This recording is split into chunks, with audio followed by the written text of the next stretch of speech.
Hello दोस्तों, crack UP board exam YouTube channel में स्वागत है। आज हम बात करेंगे महत्वपूर्ण परिभाषाओं के बारे में।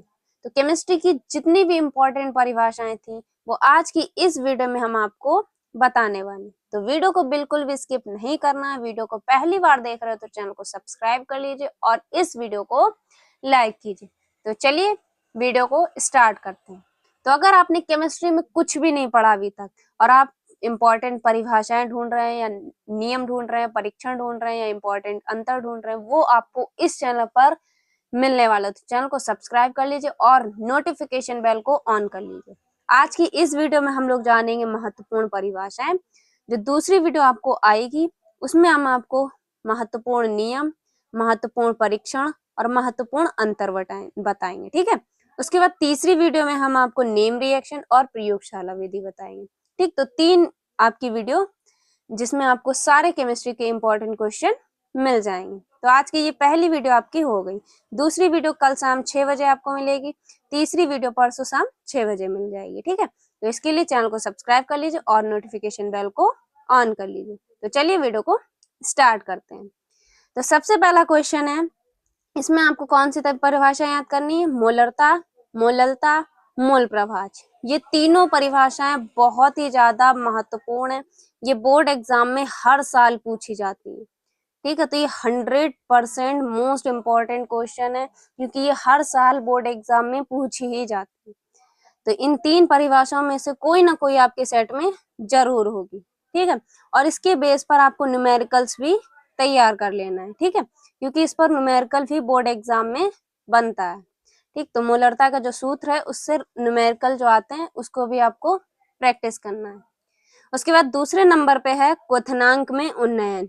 ये भी इंपॉर्टेंट क्वेश्चन है, क्वथनांक में उन्नयन। ठीक, अब इसके आगे जिसके भी आगे हमने इम्पोर्टेंट लिखा वो क्वेश्चन लगातार पूछा ही जाता है और इस साल भी पूछा जाएगा। बाकी ये सारी इम्पोर्टेंट है, क्वेश्चन आपको एक भी नहीं छोड़ना है, तैयार सब करना है।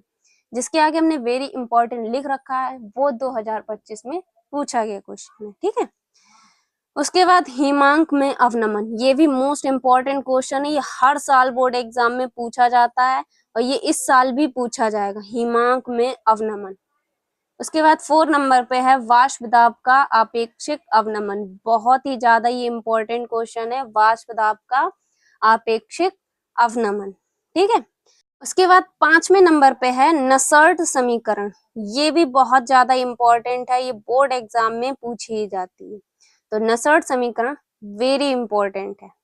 उसके बाद 6 नंबर पे है परासरण दाब। ये भी बहुत ज्यादा इंपॉर्टेंट है, बोर्ड एग्जाम में ये पूछी जाती। बाकी इस पे आपको ध्यान नहीं देना जिस पे वेरी इंपॉर्टेंट लिखा है। ये आपको सारी परिभाषाएं याद करनी है। ठीक है, ये परिभाषाएं आपको सभी तैयार करनी है। जो भी आज की इस वीडियो में हम आपको बताएंगे वो अगर आप सब तैयार कर लेते हैं 100% परिभाषा से जो भी क्वेश्चन बनेगा इन्हीं परिभाषाओं में से पूछा जाएगा। ठीक है। उसके बाद 7 नंबर पे है मानक इलेक्ट्रोड विभव। ये भी बहुत ज्यादा इंपॉर्टेंट क्वेश्चन है, मानक इलेक्ट्रोड विभव। और बाकी कॉपी पेन लेकर बैठ जाइए, सारे क्वेश्चन को नोट डाउन कर लीजिए। उसके बाद 8 नंबर पे है विद्युत रासायनिक श्रेणी। ये क्वेश्चन भी बहुत ज्यादा इंपॉर्टेंट है, ये कभी कभी लॉन्ग में 5 नंबर में पूछ लिया जाता है। ठीक है, तो ये लॉन्ग में आपके 5 नंबर भी पक्के करवा सकता है। ये क्वेश्चन 101% बोर्ड एग्जाम में पूछा जाएगा। तो विद्युत रासायनिक श्रेणी भी वेरी इंपॉर्टेंट क्वेश्चन है। उसके बाद 9 नंबर पे है ईंधन सेल। ठीक है, ईंधन सेल भी इंपॉर्टेंट क्वेश्चन है। विद्युत रासायनिक सेल और इसके प्रकार आपको पता होना चाहिए कि विद्युत रासायनिक सेल किसे कहते हैं और इसके प्रकार। ठीक है। उसके बाद है 11 नंबर पे अभिक्रिया की दर या वेग। ये क्वेश्चन भी वेरी इंपॉर्टेंट है और 25 में ये पूछा भी गया था कि अभिक्रिया या दर, अभिक्रिया की दर या वेग। ठीक है, ये भी वेरी इंपॉर्टेंट क्वेश्चन है, ये परिभाषा पूछ ली जाती है। उसके बाद अभिक्रिया की कोटि, वेरी इंपॉर्टेंट ये भी क्वेश्चन है, बहुत बार बोर्ड एग्जाम में पूछा गया है कि अभिक्रिया की कोटि किसे कहते हैं। या तो आपको अभिक्रिया की कोटि मिलेगी या तो अभिक्रिया की आणविकता। तो अभिक्रिया की कोटि और आणविकता दोनों के बारे में आपको पता होना चाहिए। ठीक, तो दोनों आपको पता होना चाहिए कि कोटि किसे कहते हैं, आणविकता किसे कहते हैं। ठीक, और एक इस पे क्वेश्चन बनता है कि कोटि तथा आणविकता में अंतर। 100% पूछा ही जाता है कोटि तथा आणविकता में अंतर। तो कोटि किसे कहते हैं, आणविकता किसे कहते हैं, ये तो पता होना चाहिए आपको। अंतर भी आपको इसके याद कर लेने हैं, ठीक है। उसके बाद है 40 नंबर पे संक्रियण ऊर्जा, ये भी इंपॉर्टेंट क्वेश्चन है, संक्रियण ऊर्जा। उसके बाद 15 नंबर पे है संक्रमण तत्व, संक्रमण तत्व तथा लक्षण, बहुत बार बोर्ड एग्जाम में पूछा गया और ये लगातार बोर्ड एग्जाम में पूछा गया क्वेश्चन, और ये 25 में भी पूछा गया है, ठीक है। तो संक्रमण तत्व तथा इसके लक्षण आपको तैयार कर लेने हैं। संक्रमण तत्व को हम लोग क्या बोलते हैं, डी ब्लॉक के तत्व बोलते हैं, ठीक है। तो अगर आपको कहीं डी ब्लॉक के तत्व तथा इसके लक्षण, तो उसे ही हम लोग संक्रमण तत्व बोलते हैं, ठीक है। उसके बाद 16 नंबर पे है अंतः संक्रमण तत्व, अंतः संक्रमण तत्व तथा लक्षण, इसे हम लोग क्या बोलते हैं, इसे हम लोग बोलते हैं एफ ब्लॉक के तत्व। तो संक्रमण तत्व और अंतः संक्रमण तत्व, इन दोनों क्वेश्चन को आपको तैयार कर लेना, इन दोनों में से कोई ना कोई एक आपके क्वेश्चन पेपर में मिलेगा ही मिलेगा, ठीक है। क्योंकि ये दोनों क्वेश्चन हर साल आते हैं, या तो आपसे संक्रमण तत्व पूछ लिया जाएगा या तो अंतः संक्रमण तत्व, ठीक है। उसके बाद 17 नंबर पे है लिंथेनाइट संकुचन, ये क्वेश्चन भी बहुत ज्यादा इंपॉर्टेंट है। लिंथेनाइट संकुचन किसे कहते हैं, ये पूछा जाता है, ठीक है। तो लिंथेनाइट संकुचन भी आपको तैयार कर लेना है। उसके बाद लिगेंड और उनके प्रकार, लिगेंड किसे कहते हैं तथा उनके प्रकार आपको पता होना चाहिए। कभी कभी खाली लिगेंड नहीं पूछता है, कभी कभी वो आपसे पूछ ले कि लिगेंड किसे कहते हैं, ठीक है। और कभी कभी आपसे प्रकार में से ही पूछ लेगा परिभाषा कि एक दंतुर लिगेंड किसे कहते हैं, या द्विदंतुर लिगेंड किसे कहते हैं, या उभय दंतुर लिगेंड किसे कहते हैं, ठीक है। लिगेंड कितने प्रकार के होते हैं, 3 प्रकार के होते हैं, एक दंतुर लिगेंड, द्विदंतुर लिगेंड और उभय दंतुर लिगेंड, ठीक। तो ये जो 3 प्रकार है, इनमें से भी किसी की परिभाषा अलग से पूछ ली जाती है, ठीक है। तो लिगेंड तथा उनके प्रकार आपको तैयार कर लेने हैं। उसके बाद 19 नंबर पे है उपसह संयोजन यौगिक, ये भी इंपॉर्टेंट क्वेश्चन है। उपसह संयोजन यौगिक बोर्ड एग्जाम में ये पूछा गया क्वेश्चन है, 25 में भी ये पूछा गया था, लगातार बोर्ड एग्जाम में ये पूछा गया है, ठीक है। उसके बाद 20 नंबर पे है एल्कोहल तथा वर्गीकरण, 21 पे है एमीन तथा वर्गीकरण, हेलोएल्केन तथा वर्गीकरण, कार्बोहाइड्रेट और मोनोसैकेराइड और डाइसैकेराइड के बारे में पता होना चाहिए। उसके बाद 24 पे है ग्लूकोज की संरचना, ये क्वेश्चन इंपॉर्टेंट है, 2 नंबर में आपसे पूछ लिया जाए कि ग्लूकोज की संरचना बनाइए। तो ग्लूकोज की संरचना सुक्रोज की और फ्रक्टोज की, तीनों की आपको आना चाहिए। उसके बाद 27 पे है एमिनो अम्ल, एमिनो अम्ल इसके बारे में पता होना चाहिए, ये भी क्वेश्चन इंपॉर्टेंट है, पूछ लिया जाता है, ठीक। उसके बाद 28 पे है प्रोटीन की संरचना, ये क्वेश्चन बहुत ही ज्यादा इंपॉर्टेंट है, प्रोटीन की संरचना, ठीक है। तो इसके बारे में भी आपको पता होना चाहिए, और ये कभी कभी लॉन्ग में भी पूछ लिया जाता है, प्रोटीन की संरचना वाला क्वेश्चन लॉन्ग में भी आपका पूछ लिया जाता है, ठीक है। उसके बाद न्यूक्लिक अम्ल, न्यूक्लिक अम्ल के बारे में भी आपको पता होना चाहिए, बहुत ही ज्यादा ये इंपॉर्टेंट क्वेश्चन है। उसके 30 नंबर पे है लिपिड, 31 पे है प्रथम कोटि की अभिक्रिया एवं लक्षण, ये क्वेश्चन बहुत ही ज्यादा इंपॉर्टेंट है, प्रथम कोटि की अभिक्रिया एवं लक्षण, बोर्ड एग्जाम में पूछा ही जाता है क्वेश्चन, ठीक है। उसके बाद 32 है शून्य कोटि की अभिक्रिया, तो अगर आपसे एक क्वेश्चन जरूर पूछा जाए, तो आपसे प्रथम कोटि की अभिक्रिया पूछ लिया जाएगा या तो शून्य कोटि की, पर ये दोनों ही क्वेश्चन मोस्ट इंपॉर्टेंट है, प्रथम कोटि की अभिक्रिया एवं लक्षण और शून्य कोटि की अभिक्रिया एवं लक्षण, तो दोनों आप क्वेश्चन तैयार कर लीजिएगा।